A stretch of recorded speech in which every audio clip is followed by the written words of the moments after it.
Good morning बच्चों। आज मैं आपको क्लास 8 चैप्टर 4 सब्जेक्ट कॉमर्स प्रारंभिक लेखे की पुस्तकें रोकड़ भाई, आज से ये आपका चैप्टर 4 स्टार्ट हो रहा है। चैप्टर 3 तक मैंने आपको पिछली वीडियो में भेज दिया था। आज से आपको ये नया चैप्टर शुरू करा रहा हूँ, प्रारंभिक लेखे की पुस्तकें।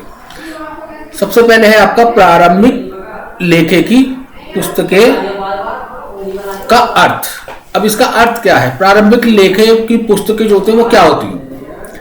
रोज नामचा यानी कि जर्नल, जो आपका पहला चैप्टर था जर्नल का, जिसमें हम डेली रूटीन की यानी कि रोज की जो भी हमारे खरीदना बेचना या किसी को हमने पैसे देना, डेली रूटीन की जो भी हमारे खर्चे होते थे वो हम उसमें लिखते थे।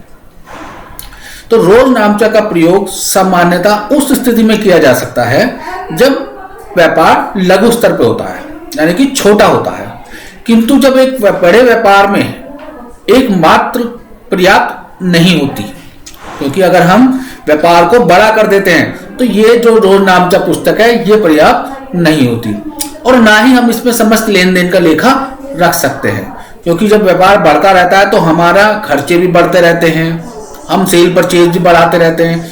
तो वो जब खर्चे बढ़ते रहते हैं तो वो एक पुस्तकों में हम उस लेखे को नहीं कर सकते और उसका व्यवहारिक भी संभव नहीं है। और ऐसी स्थिति में हिसाब किताब लिखने के कार्य को सरल बनाने के लिए रोज नामचा को कुछ बहियों या पुस्तकों में विभाजित कर लिया जाता है। यानी कि जो रोज नामचा जो हमारे खर्चे हैं, यानी कि जो हम पुस्तकें बनाई हैं उसको हम डिवाइड कर देते हैं, उन पुस्तकों को हम अलग अलग भागों में बांट देते हैं। और जब उन पुस्तकों को अलग अलग भागों में बांटते हैं तो यही बहियां, यही पुस्तकें प्रारंभिक लेखे की पुस्तकें कहलाती हैं। यानी कि जो हमने प्रारंभिक लेखे रोज नामचा के नाम से करते हैं, जब उन पुस्तकों को हम अलग अलग भागों में बांट देते हैं तो यही अलग अलग पुस्तकें प्रारंभिक लेखे की पुस्तकें कहलाती हैं। और इनको हम सहायक पुस्तक भी कहते हैं कि ये रोज नामचा की सहायक पुस्तकें भी कहलाती हैं।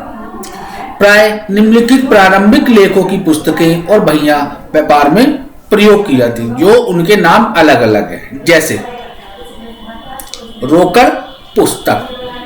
रोकड़ पुस्तक वो होती है जिसमें खाली हम नगद लेन देन लिखे जाते हैं, यानी कि जो हम कैश में पेमेंट करते हैं, यानी कि जिसका लेन देन हम उसी समय हाथों हाथ पैसा देकर कर देते हैं। अगर हमने कोई चीज खरीदी तुरंत हमने उस पैसे को पेमेंट कर दिया, हमने कोई चीज खरीदी या कोई चीज बेची तुरंत हमने उसका हिसाब पूरा कर दिया। तो ऐसे लेखे जो होते हैं वो नगद लेखे कहलाते हैं। तो उसके लिए रोकड़ पुस्तक का प्रयोग करते हैं, यानी कि उस रोकड़ पुस्तक में हम उन लेन देनों को करते हैं। दूसरा है आपका क्रय पुस्तक। क्रय पुस्तक से मतलब खरीदने वाली। अगर हम कुछ चीज खरीदते हैं तो इस पुस्तक में उधार क्रय किए गए माल का लेखा गया है। अगर जो हम माल खरीदते हैं उसका हम पैसा बाद में देते हैं तो उसमें हम क्रय पुस्तक में लिखा जाता है। विक्रय पुस्तक यानी कि बेचना। अगर हम कुछ उधार बिक्री करते हैं तो वो हम इस पुस्तक में लिखते हैं। क्रय वापसी पुस्तक। क्रय वापसी में यानी कि जो माल हम लेखा करते हैं इसका उस माल का लेखा करते हैं जो खरीदे गए माल में से वापस कर दिया जाता है। यानी कुछ माल हमने खरीदा, वो हमने नहीं करा यूज तो वो हमने वापस कर दिया, तो जो माल खरीदे में से वापस आता है उसको हम क्रय वापसी पुस्तक में लिखते हैं। विक्रय वापसी पुस्तक, इसमें ग्राहक से वापस आता है, यानी कि जो माल हम बेच देते हैं और बिके हुए में कुछ माल वापस आता है कि हाँ भाई इसमें कुछ कमी है या इसको हम नहीं ले सकते या हमने ज्यादा स्टॉक में ले लिया, तो उसे इस पुस्तक में लिखा जाएगा कि ये माल वापस आ गया। प्राप्त विपत्र पुस्तक। इस पुस्तक में उन प्राप्त बिलों प्रतिज्ञा पत्रों का लेखा किया जाता है जिनके माध्यम से भुगतान प्राप्त किया है, यानी कि जहां से हमने पैसा मिलना है और उसके लिए हमने बिल लिखे हैं, तो उन बिलों की प्राप्ति हम इस पुस्तक में लिखेंगे। इस पुस्तक के माध्यम से जितना भी बिल हमने पेड किया है या जितने प्रतिज्ञा पत्र हमने लिखे हैं ताकि उनसे पैसा हमें आना है, तो वो हमारी प्राप्त विपत्र पुस्तक में लिखा जाएगा। देय विपत्र पुस्तक। अब देय विपत्र पुस्तक वो होती है जिसमें देय विपत्र और प्रतिज्ञा पत्रों का लेखा किया जाता है, जिनका भुगतान दूसरों को देना होता है। यानी कि जो हमें पैसा देना है उसके लिए हमने बिल लिख कर दिए हैं और प्रतिज्ञा पत्र लिख के दिए कि हमने इस बंदे को इतने रुपए देने हैं, तो वो देय विपत्र पुस्तक में लिखे जाते हैं। मुख्य रोजनामचा। मुख्य रोजनामचा, इस पुस्तक में उस समस्त लेन देनों का लेखा किया जाएगा जो उपयुक्त किसी भी पुस्तक में नहीं लिखे जाते हैं। यानी कि इन 7 पुस्तकें हैं, इन 7 पुस्तकों में जो लेखे नहीं आते वो इस पुस्तक में लिखे जाते हैं। जैसे अशुद्धियों का सुधार किया जाता है, यानी कि अगर हमें कुछ गलतियां हो जाती हैं, अगर हमने किसी को पैसा कम देना था ज्यादा दे दिया, या किसी से पैसा हमने कम लेना था हमने ज्यादा ले लिया, तो इस तरह की जो त्रुटियां होती हैं, अशुद्धियां होती हैं, उन अशुद्धियों को हम इस पुस्तक में लिखते हैं, जिससे मुख्य रोजनामचा कहा जाता है। तो ये तो हमारी वो पुस्तकें हैं जिनसे हम व्यापार का प्रयोग करते हैं। तो सबसे पहले पुस्तक कौन सी थी आपकी? रोकड़ पुस्तक। ठीक है, रोकड़ पुस्तक या रोकड़ बही। तो इस पुस्तक में हमें क्या क्या फायदे हैं, इस पुस्तक से क्या होता है, इस पुस्तक में कौन कौन सी एंट्रियां करते हैं, अब इसका विस्तार से इसका वर्णन होगा इसमें रोकड़ पुस्तक का। उसमें जो मैंने आपको बताया था, शॉर्ट नोट बताया था, छोटी सी एक लाइन बताई थी कि इसमें सिर्फ नगद लेन देन लिखे जाते हैं। अब रोकड़ पुस्तक क्या होती है, उसको क्या कहते हैं, उसकी परिभाषा क्या है, उसके क्या लाभ हैं, उसकी क्या हानियां हैं, इसके वगैरह वगैरह जो पूरे पुस्तक का ब्यौरा करना। अब सबसे पहले हमारा पॉइंट नंबर 1 था रोकड़ पुस्तक। क्या है रोकड़ पुस्तक? अधिकांश व्यवसायों में नगद लेन देनों की संख्या बहुत अधिक होती है, क्योंकि ज्यादातर लेन देन नगद किए जाते हैं। अतः ऐसे लेन देनों के अभिलेखन के लिए पृथक से एक बही रखी जाती है। यानी कि जो लेन देन हम नगद करते हैं उसके लिए एक पुस्तक अलग रखी जाती है, जिसे रोकड़ बही कहते हैं। नगद लेन देनों की संख्या अधिक होने के कारण ऐसे लेन देनों के लिए अभिलेखन के लिए, यानी कि उन एंट्री को करने के लिए पुस्तक को अलग रखा जाता है, जिसे रोकड़ बही कहते हैं। यह पुस्तक रोकड़ प्राप्ति और रोकड़ भुगतान के सभी प्रकार के लेन देनों का अभिलेखन किया जाता है।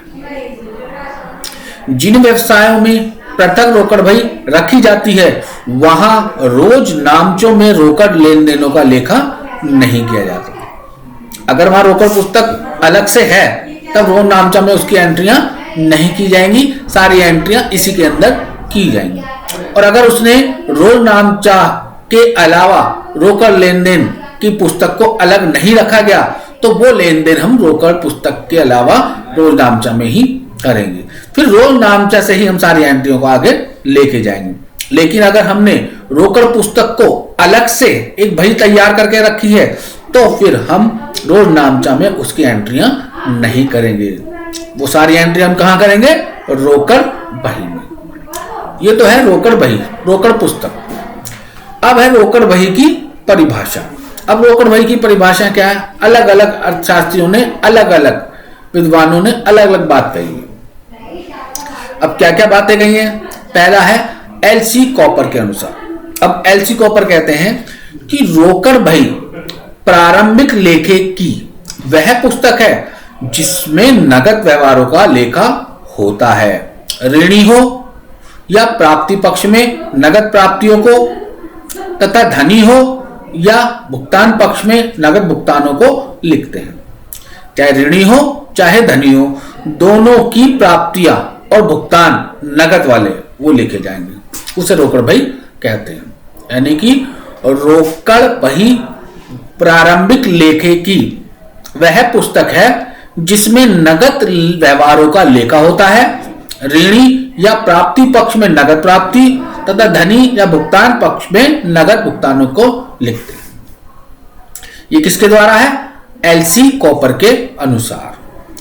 अब ऐसे ही कॉटर के अनुसार, अब कॉटर क्या कहते हैं कि रोकड़ भई प्रारंभिक लेखे की वह पुस्तक है जिसमें मुद्रा प्राप्तियों तथा भुगतानों का लेखा किया जाता है। मुद्रा यानी कि लेन देन, कैश। तो रोकड़ भई प्रारंभिक लेखे की वह पुस्तक है जिसमें मुद्रा प्राप्ति तथा भुगतानों का लेखा किया जाता है। तो कॉटन ने अपने उस भाषा में रोकड़ भई को मुद्रा की प्राप्ति भुगतानों के बारे में बता दिया, और एलसी कॉपर ने ऋणी और धनी इन दोनों पक्षों को नगद भुगतान के और धन प्राप्ति के बारे में बता दिया। ऋणी का मतलब प्राप्तियां हो जाती है नगद, और धनी का मतलब भुगतान हो गया नगद। ठीक है, इन दोनों में यही इसमें बताया। तो इस प्रश्न में आपको केवल रोकड़ पुस्तक के बारे में ही बताया है कि रोकड़ पुस्तक क्या है।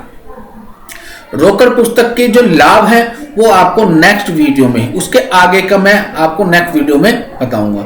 यहां पर खाली रोकड़ पुस्तक और जो सहायक भैया हैं उनके नाम, सिर्फ इस प्रश्न में इनका लेखा ही किया गया है। आगे का लेखा मैं आपको आगे की वीडियो में भेजूंगा।